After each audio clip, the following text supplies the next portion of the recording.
Então, entrando na construção civil, propriamente dito, se lembra de um projeto que a gente fez em 2015 de um silo de cimento, Israel, para uma empresa de Porto Alegre?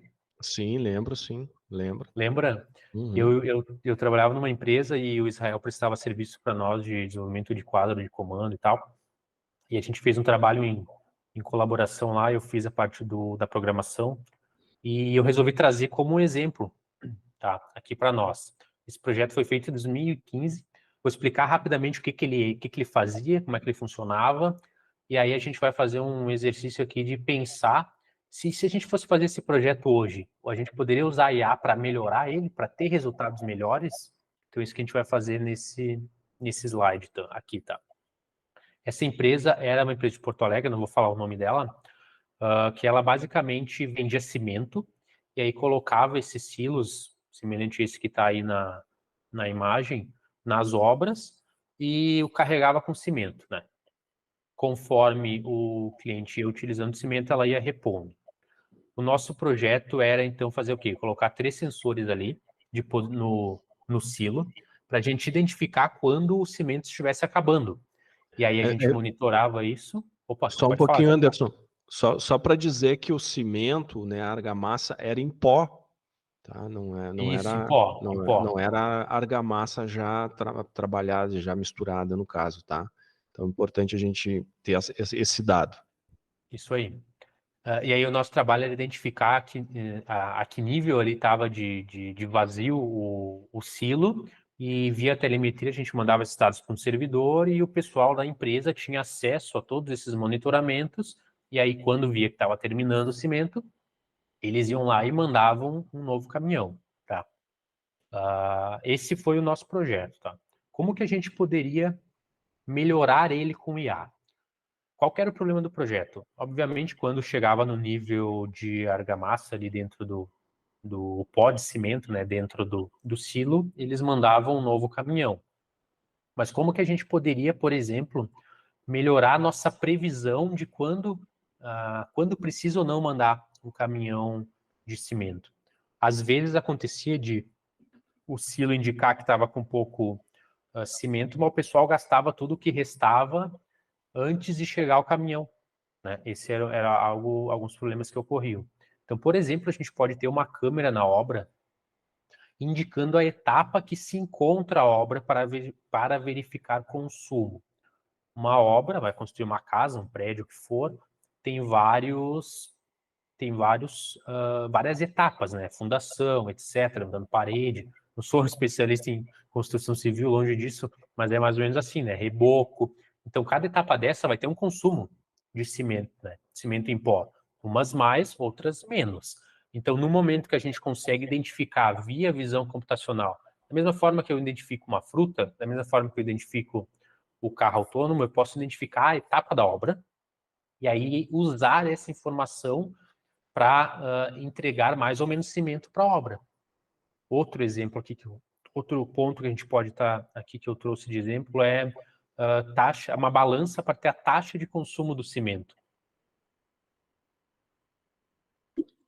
O objetivo da balança aqui no final do silo não é simplesmente ter o peso e saber quanto tem de cimento no silo.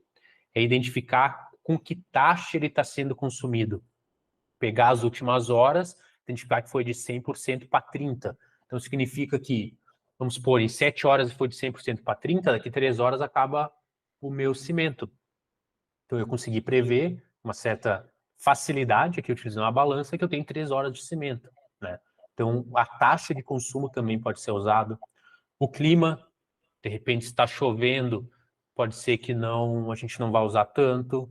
A quantidade de andares e a área das salas, né? Isso aqui pode ser um banco de dados, onde a gente sabe que por metro quadrado de área das minhas salas, eu utilizo mais ou menos tanto cimento, tanto pó de cimento. Então, nessa obra, eu vou utilizar essa quantidade. Isso também pode ser um dado. Padrão de gasto de cimento em obras de tamanho semelhante, etapa de construção, que foi o que eu comentei ali na parte da visão computacional da câmera. A gente pode considerar até na nossa IA o tempo de transporte do cimento até a obra. pode considerar, não deve ser considerado. Se eu estou com uma obra do lado do meu estoque, eu consigo entregar em 10 minutos. Se eu estou com uma obra a 100 quilômetros, eu vou demorar um bom tempo para chegar lá, considerando a distância, considerando o trânsito. Pode entrar aqui, considerar o clima. Por exemplo, está chovendo um monte. Meu caminhão vai demorar mais para chegar lá. Então, tudo isso pode ser usado, todos esses dados podem ser coletados, tratados, e depois a gente joga isso numa aprendizado de máquina, numa machine learning, para a gente não fazer com que o nosso cliente não pare a sua obra. Tem alguma consideração aqui antes de eu passar para os próximos exemplos, Israel? Não, eu acho que é perfeito isso, e como tu diz, ela vai aprendendo, né? A gente tem como fazer com que ela aprenda várias coisas para que ela possa gerenciar a melhor maneira aquele silo, né? O abastecimento daquele silo. Temos também na outra ponta, indo um pouco além, porque essa argamassa, ela sai, a gente só está falando na distribuição dessa argamassa. Daí, quando ela chegar na outra ponta, ela vai ser tratada, então ela vai para um misturador. Daqui a pouco a gente tem também dados deste misturador para lá, né? Quantos misturadores tem na obra que funcionam com este equipamento, né? Qual a quantidade de argamassa que ele vai produzir, em quanto tempo ele vai produzir. Então, é uma quantidade de informações que vão ser gerenciadas, e tudo isso ela pode também estar ali em tempo real, dando informação para o mestre de obra, para a engenharia da obra, dizendo, olha, vai, vai acabar a argamassa em X tempo, mas o caminhão está vindo, só que tem um problema no trânsito lá, então vai ter um atraso. Então, é uma série de possibilidades, né, que a gente pode, claro que isso tudo vai avultando a quantidade de dados, informações e tudo mais, mas é aonde, né, onde se pensa é onde se pode chegar, né? Perfeito. E notem que, só para deixar claro, a gente não vai treinar IA só nos dados de um prédio. Ela é uma forma geral, então ela vai estar, a empresa tem 100 desses silos espalhados em 100 obras, ela vai estar sendo treinada com dados de todas e aplicando esse treinamento para todas as 100 obras. Então, quanto mais dado, melhor, que né, a gente já comentou, né?